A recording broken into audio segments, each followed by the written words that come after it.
My dear friends, in conclusion, I have one small duty, an agreeable one. Many of you might not know that the Australian government has insisted upon a certain rental, which we Americans must pay for the use of this base. As a businessman, I must admit that the rent is very reasonable. It is, in fact, precisely 1 peppercorn per year to be paid upon demand. Now, our friendly Australian landlords haven't yet demanded their rent. But we Americans want to always be good tenants. We want you to know that we pay our bills promptly. Here then, Mr. Prime Minister, I want to present you with 1 peppercorn payment in full for the first year's rent. I thank you very much.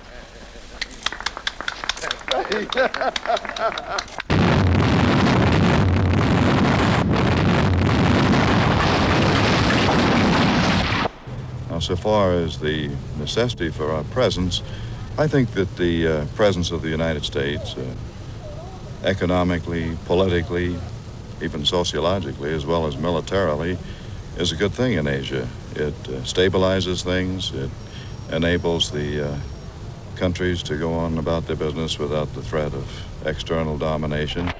If you love independence, clap your hands. If you love independence, if you love independence, if you love independence, clap your hands. Yankee, go home! Yankee, go home!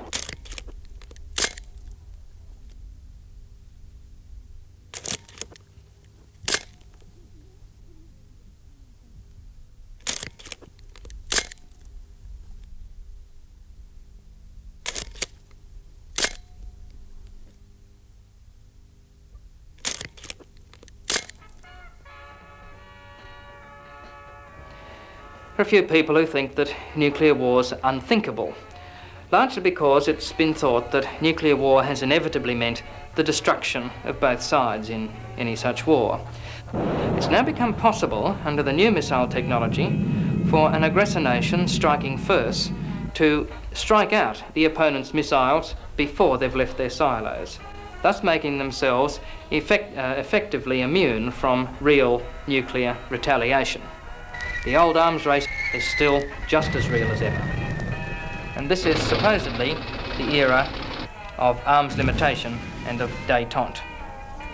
And there's another new factor, the Russians. They've taken the lead over the Americans in conventional arms, and they're pretty close in nuclear arms as well. Meanwhile, on the economic and diplomatic fronts, the Americans have been retreating. They've been retreating ever since Vietnam.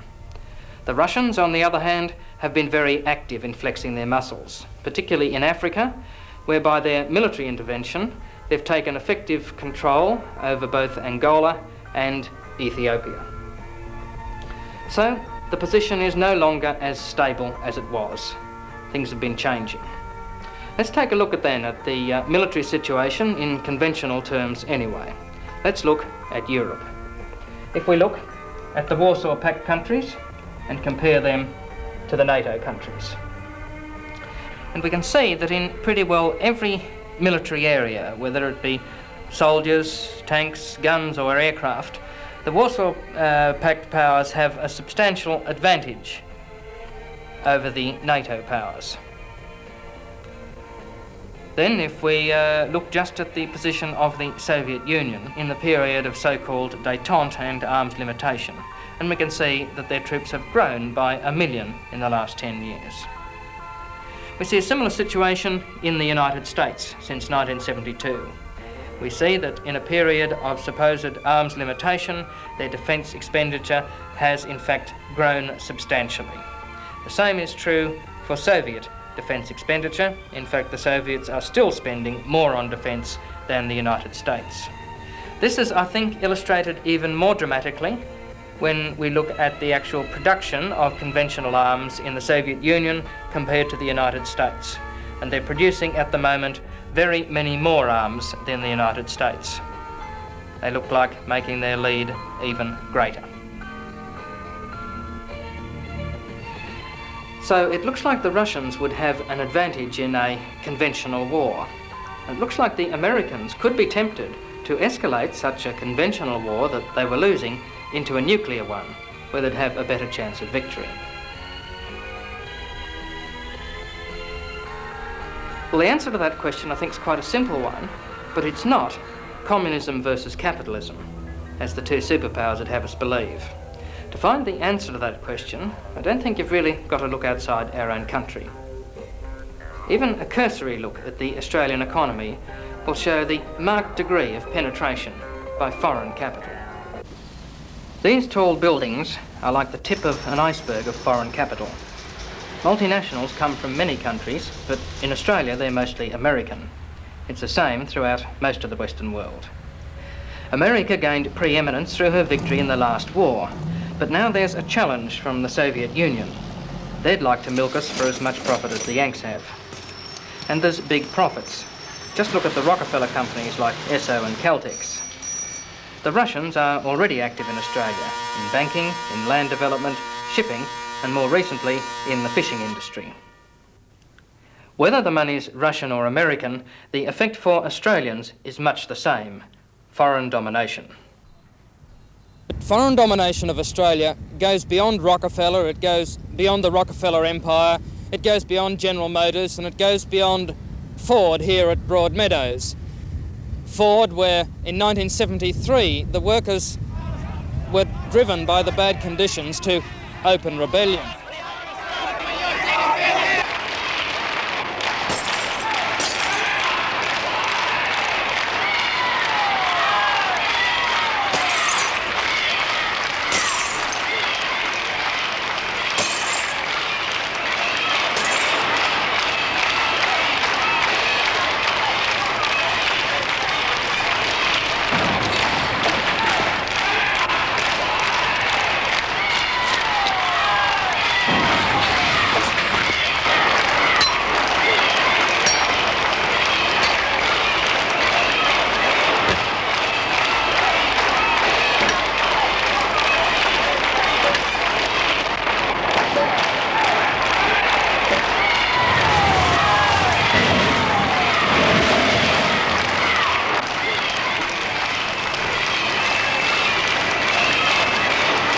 But there's another side to foreign domination of Australia, quite aside from the economic oppression of workers. And that's the question of the existence in Australia of foreign military bases. There are three main foreign military bases in Australia: Pine Gap, Omega and North West Cape. And of these, the most important, and certainly the most secret, is Pine Gap, near Alice Springs. This appears to be run by the CIA, and we say that because its first director was a man called Stallings, who's recently been shown to be not only a member of the CIA, but also a good friend of Doug Anthony. Neither the Australian nor the American government will tell us what the base does, but we do have an educated guess. It's a spy satellite base, and its aim is to spy on all the countries of the world, but in particular the Soviet Union and Soviet military movements. And it's this base which will give the United States very significant target information in the event of a nuclear war. Then there's Omega.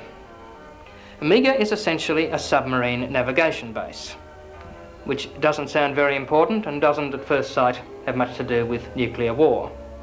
But half of the world's nuclear missiles are on board submarines, and those submarines want to fire those missiles accurately. To do that, they need a couple of pieces of information. They need to know where the target is. Well, that information's collected by Pine Gap. They also need to know, if they're going to fire their missiles accurately, where they are. And that's provided by the Omega navigation system. And Omega really acts like the sights on this rifle. Without Omega, without knowing where they are, they can only fire in a very general sort of direction, because they haven't got a sight. With Omega, they are a precision instrument that can zero in on the target. The Omega station is going to be situated down here in Gippsland in Victoria. They're building it now. The other major base is Northwest Cape. That's up there on the coast of West Australia at Exmouth. The function at Northwest Cape is very similar to Omega. It's also a radio station. It's also a radio station that can communicate with submarines below the water. And that is the base that will tell the submarines who to fire at and when. And this is the base that the Long Marchers, or should we say the Long Drivers, selected as the focus of their protest march.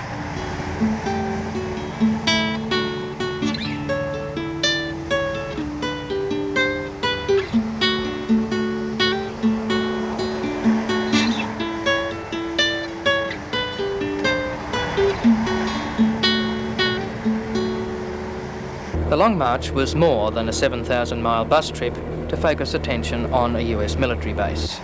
A base designed to tell nuclear submarines who to incinerate and when.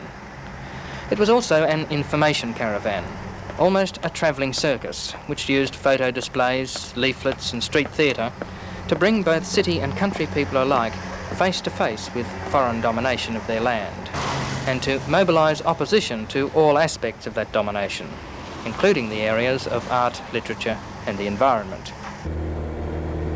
For many, this was a new experience, not just waving banners, but talking to people, leaving new cities and towns with a new understanding of how Australians see themselves and their country, and perhaps, with a bit of luck, leaving behind a few ideas as well.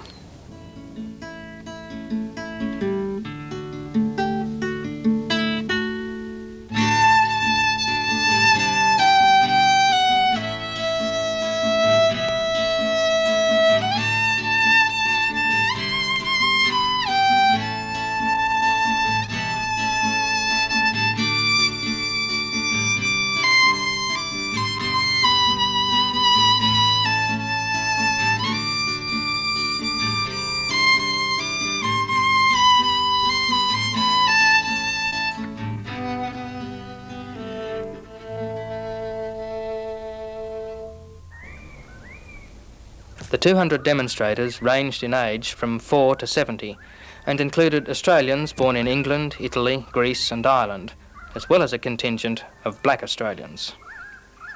The Aborigines knew that their struggle for land rights was closely connected to the fight to expel foreign powers from Australia. A group from New Zealand also came to lend a hand. They'd succeeded in kicking the US Omega base out of their country, and now they wanted to get foreign bases right out of the Pacific region.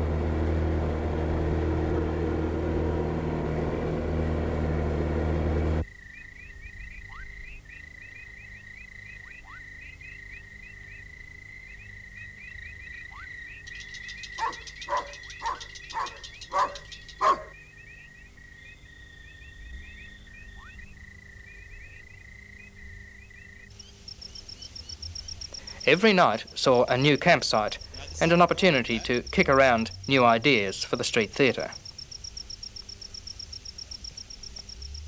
Yeah, it's no good. It's much too slack. It'll never work. Do it like this. Dearly beloved, we are gathered here today to join this woman to this man in holy bondage. Will you, Matilda, go all the way with the USA, for better or for worse? Will you love and obey? I will. Will you, Sam, cherish and protect Matilda? I will. Before I pronounce you man and chattel, are there any objections from the congregation?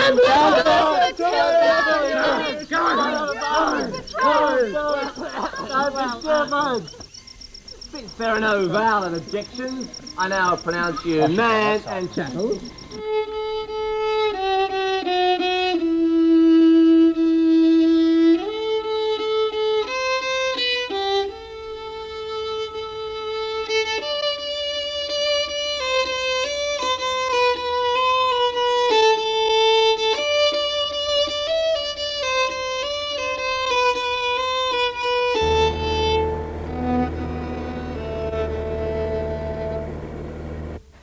Quite a few people expected to see this man, Charles Court, standing with his police at the West Australian border. Court, noted for his connections with Japanese and US mining interests, had said that as Premier, he wouldn't let the buses into West Australia. But as it turned out, he seemed more intent on not letting the demonstrators out of the state. Closely followed by Court's police throughout their time in the West, more than 50 were to be locked up by the state government. And despite all the multinational power and wealth behind him, Court and his police really seemed to feel threatened by the 200-odd people that gathered in the Perth Esplanade to demonstrate against the existing US bases and the proposed Soviet ones. And what in other circumstances would have been a small and uneventful demonstration turned into a major confrontation.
The demonstrators found that the best way to counter the lies and distortions of the daily press was to go direct to the townspeople.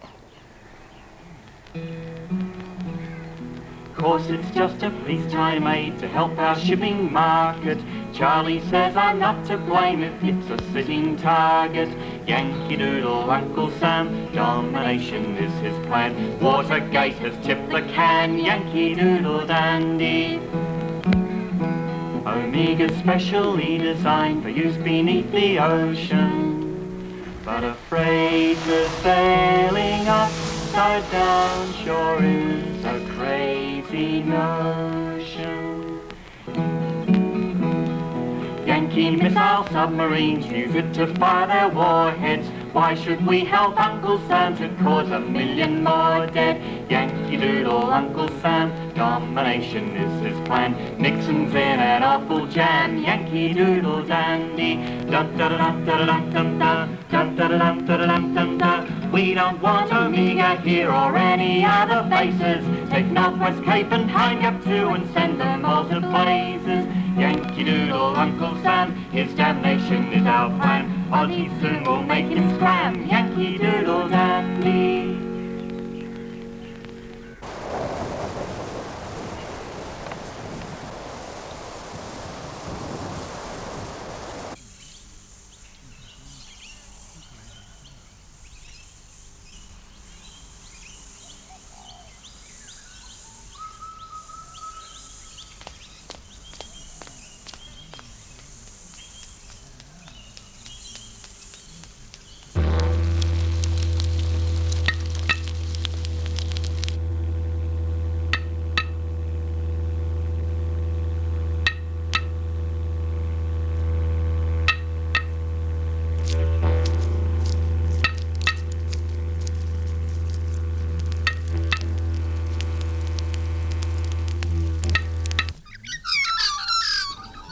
In the mornings there was a routine. Organise breakfast, strike the tents, pack everything into the bus, collect the stragglers and try to ignore the police escort.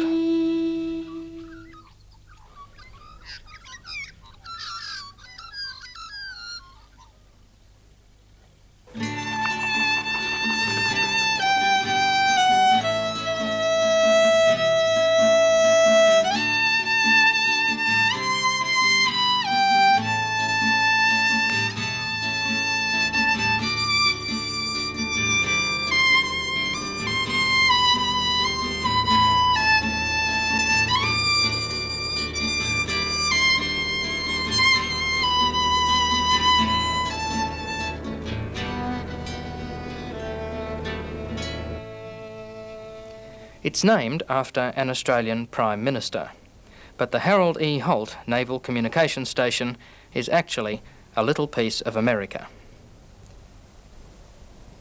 And these Australians are trespassing. It's from these radio masts that the order for US submarines to fire their missiles will come, unless, of course, the base isn't as safe and isolated as the US government thinks.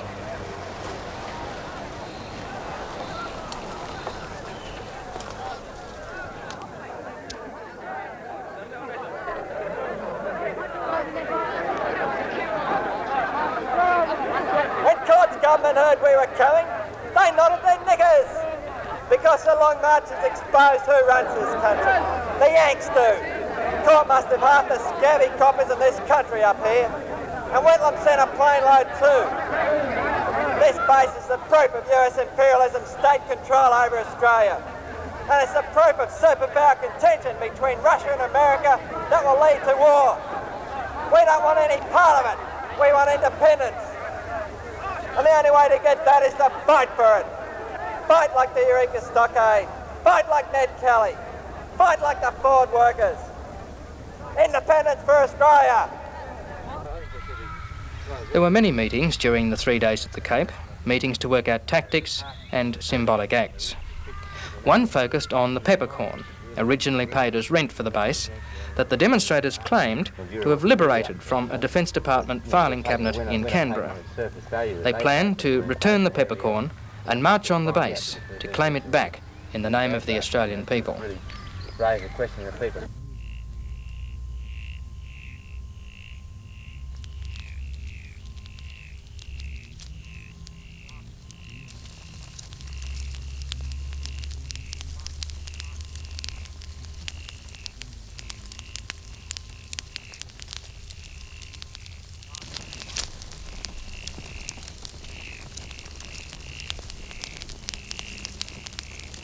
When the time came to march on the base, they carried with them the symbol of Australian independence, the blue and white Eureka Flag. But the police were here to defend the Stars and Stripes. If you hate the US Navy, if you hate the US Navy. If you hate the US Army, clap your hands. If you hate the US Army, if you hate the US Army, if you hate the US Army, clap your hands. Hate Richard Nixon, clap your hands. If you hate Richard Nixon, clap your hands.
Personnel are now telling us what we can do on our land. I think at the moment it would be appropriate to show them just exactly what we think of their bloody government and their army and their navy taking us over.